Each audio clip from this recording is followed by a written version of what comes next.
Morning, thank you very much indeed for joining us today. Can you explain some of the background to us? Because I know the dead rebel leader, Alfredo Reinado, now he's been in talks with Jose Ramos-Horta, hasn't he? Yes, there were intentions to have dialogue. But when you look at the background to East Timor, I always think it's important to look at the longer-term background as well, and to remember that East Timor was under Indonesian occupation, a brutal military occupation, from 1975 until 1999, and its people still bear the scars of that occupation. Just an important context. As for Alfredo Reinado, his involvement kind of dates back to the early part of 2006, when there was conflict between two sections of the military in Timor L'Este, and this was very serious. A large number of military people left the military and wanted to pursue their complaints with the government of the time, and were in effect rebelling, and Reinado joined his cause to them. But in 2006, in August, he was actually in jail and he had been indicted for murder. So, he's someone with a really bad record, and it's quite puzzling that he's been allowed to stay at liberty for as long as he has. And the government has rather sort of tended to talk about having dialogue with him, rather than perhaps bringing him to account. And to me, this in a way is symptomatic of the difficulties in East Timor. People are not being brought to account for past crimes, and there is a need to strengthen the rule of law.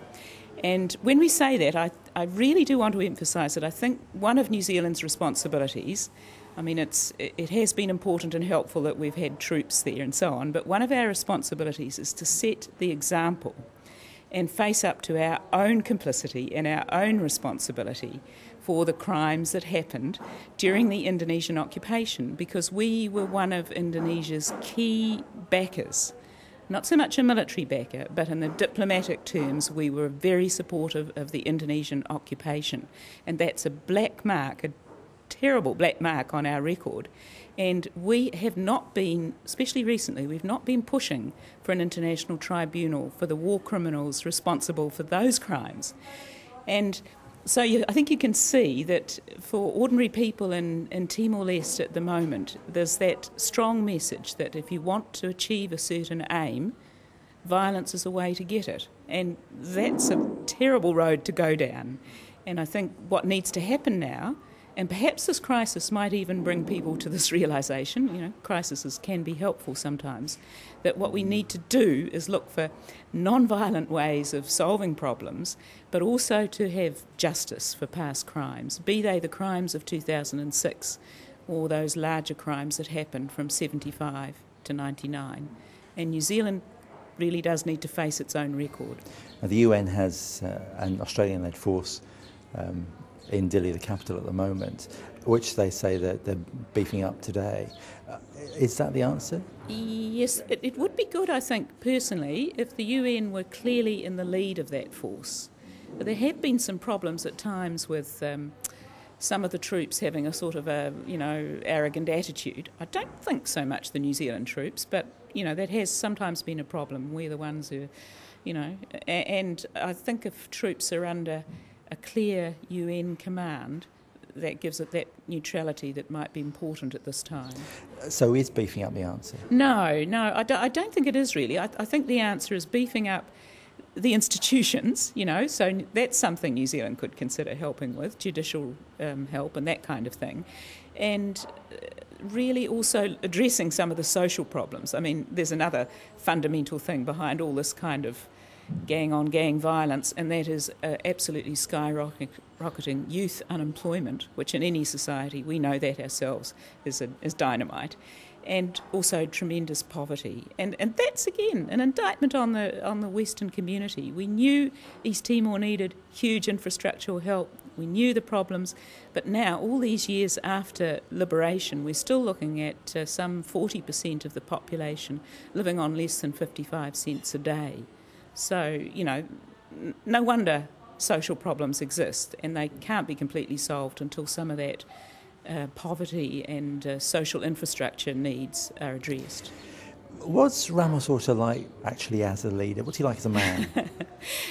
That's a long and difficult question, isn't it? I would say for all East Timor's political leaders, the record has to be a little mixed, and sometimes it's hard to see that they're acting on clear principles. But I'm an outsider, and it's unfair to expect too much of a brand new country, its politics and its law. They're all starting from year zero, and really year zero minus, because they started with a hugely traumatised population, the loss of nearly a third of their people. It's unfair to expect too much, and we have to keep that in mind all the time. You were a dedicated campaigner for East Timor to be freed from Indonesian rule. Sure. And then it was, and yet here you are years later, and it just seems like it's not going to end. Oh, of course. Well, I think I knew that, though. I think if anyone looks at any state in transition to democracy, you know it's a long and difficult journey. But I don't think there would be anybody in Timor L'Este, despite all the troubles and despite the displaced people and everything else, who'd want to be back under the Indonesian military.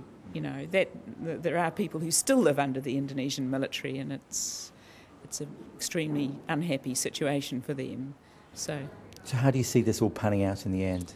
I'm not very good at, guessing the future, but my hope is that, that this will be a bit of a wake-up call, and that, it may be a time for addressing some of those long-standing problems. I'm a little bit comforted by hearing that things still remain relatively calm, and perhaps Alfredo Reinado completely overestimated his support. I don't know.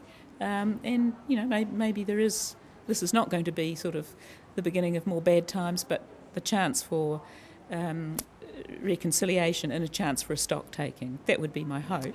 Well, Maire, thank you very much indeed for joining us on the programme. Okay.